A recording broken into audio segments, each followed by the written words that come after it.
The hurricane lamp. Nights without power. In the far corner of my workshop sits an old hurricane lamp.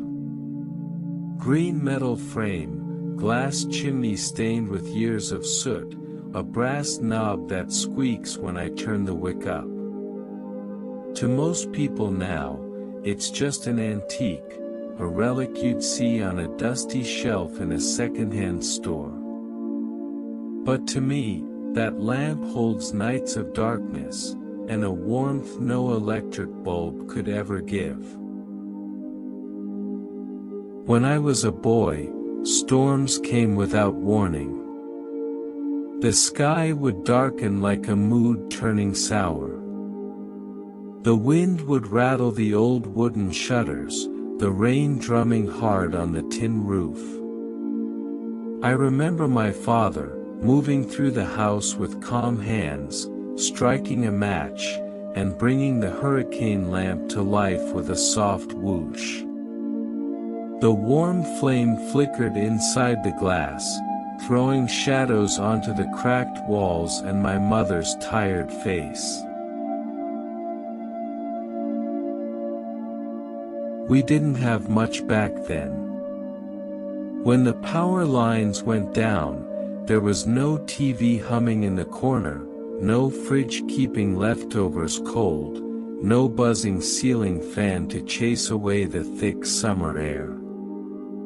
Just us, and that lamp, burning quietly in the center of our world. My favorite nights were when the storm dragged on for hours.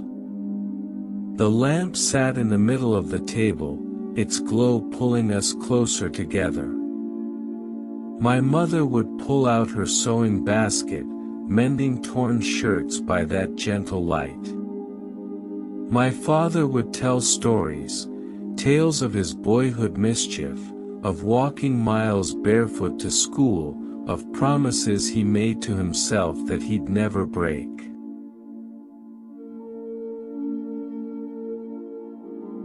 And I, a boy with knees scabbed from climbing trees, sat cross-legged on the floor, tracing shapes in the pools of warm light. Sometimes, when the wind howled too close, I'd scoot nearer to the lamp, pretending its flicker was strong enough to keep the storm away. Those nights taught me something I never wrote down but always carried inside. Light is not just what you see. It's what you feel when the dark presses in. It's the sound of your father's voice steady and calm while thunder shouts outside.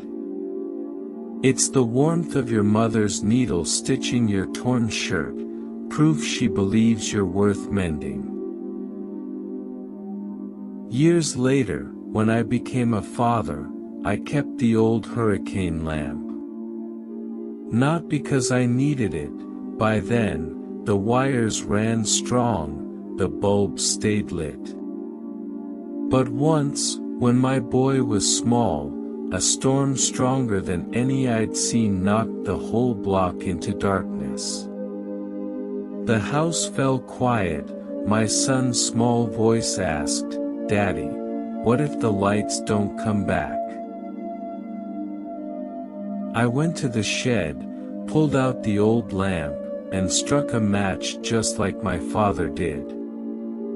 The wick flared up, the chimney glowed warm, and my boy's wide eyes danced in the golden flicker. We sat on the living room floor, shadows climbing the walls behind us. I told him about storms when I was young, about how sometimes losing the light outside helps you find it inside.